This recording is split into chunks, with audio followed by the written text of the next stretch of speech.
ఏం కేటీఆర్ తమ్ముడు, కేసీఆర్ కాక ఎలా ఉన్నాడు? ఆయనకేం జరగన్నా ఫామ్ హౌస్ లో కూర్చుని హ్యాపీగా ఉన్నాడు. ఇంకా ఎలక్షన్లకి టైం ఉందిగా, ఈ లోపు బయటకు వచ్చి మాత్రం పీకేదే ఉందిలే. బాబాయ్నే అక్కడ ఎంజాయ్ చేయని. ఆయన సంగతి సరే గాని నీ పరిస్థితి ఎట్లున్నది? షంబి నీకు తలనొప్పిగా తయారైంది కదా. ఆ మాటకు వస్తే నీ కవిత చెల్లెమ్మ కూడా అట్లానే ఉంది కదా. వీళ్ళతో పాటు వీళ్ళ కొడుకుల్ని కూడా మన మీదకి పోటీకి తీసుకొస్తా ఉన్నారు. నిజమే కేటీఆర్, షర్మిల కొడుకునే మొన్న కర్నూలు ఉల్లి రైతుల మద్దతు కార్యక్రమంలో తీసుకొచ్చి చిన్నగా అలవాటు చేస్తా ఉంది. సేమ్ కవిత కూడా మొన్న బీసీ బంద్ కార్యక్రమంలో కొడుకుని తీసుకొచ్చింది. అంటే మనకే మన చెల్లెళ్ళు మేనల్లుళ్ళే ఎముళ్ళలా కనిపిస్తా ఉన్నారు. ఇద్దరిది ఒకే స్థితి. ఏమిటి ఈ పరిస్థితి అని అడుగుతా ఉన్నా. ఇద్దరిది ఒకే స్థితి, ఏమిటి పరిస్థితి? నాకు అస్సలు ఏం సమజైతే జరగన. ఎగస్ పార్టీ వాళ్ళనైతే బండబూతులు తిట్టేవాడిని. ఇప్పుడు ఈ చెల్లెమ్మని ఎట్లా తిడతాం? తిడితే నా పరువే పోతుంది. నా పరిస్థితి కూడా అలానే ఉంది తమ్ముడు. కక్కలేక మింగలేక సస్తా ఉన్నాను.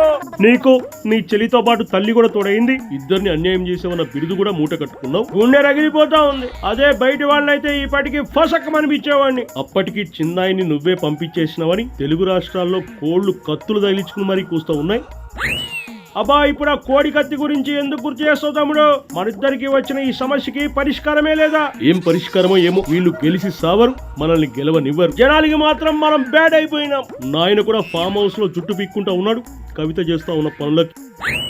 ఏదైనా సానుభూతి చూపించాలని ఎవరైనా అనుకోవడానికి కూడా కాకా లిక్కర్ నోరేసుకుని అందరినీ తిట్టేశాడు గతంలో. తిరిగే కాలు తిట్టే నోరు ఆగదంటారు. ఏం చేస్తాం? ఇప్పుడు ఎన్ననుకున్న లాభం లేదు. పోయాం, ఘోరంగా ఓడిపోయాం. మన మీద ఉన్న ఈ మచ్చలు నిందలు పోగొట్టుకుని కనీసం వచ్చే ఎన్నికల్లో అయినా గెలవాలి. ఇక్కడ ఈ బాబుకి నేను, అక్కడ రేవంత్కి నువ్వు చుక్కలు చూపించాలి. ఇప్పుడు మనకే చుక్కలు చూపిస్తా ఉన్నారు. అప్పటి వరకు నిన్ను బయటకిట్లా ఉంచినా లేడా బాబు? అడ్డమైన కేసులు పెట్టి నన్ను లోపలేసే పనిలో ఉన్నారో కూటమి వాళ్ళు. తప్పుడు పనులు చేసినావు కాబట్టే ఇప్పుడు బుక్ అవుతున్నావు. ఆ లిక్కర్ స్కామే మన కొంప ముంచింది. అప్పటికి మోడీ భజన చేస్తూ తప్పించుకుంటానే ఉన్నా తమ్ముడు.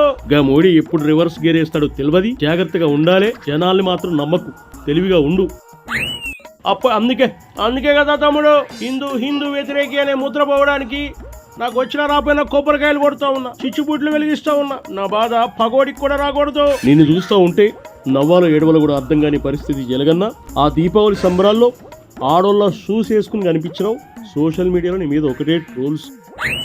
నేనేం చేసినా ట్రోల్ అయిపోతా ఉన్నా. ఎందుకు నా కర్మ ఇలా కాలిపోతా ఉందో అర్థం వేసవటం లేదు. ముఖ్యంగా మన ఇద్దరికి ఆడవాళ్ళ ఉసురు తగిలింది.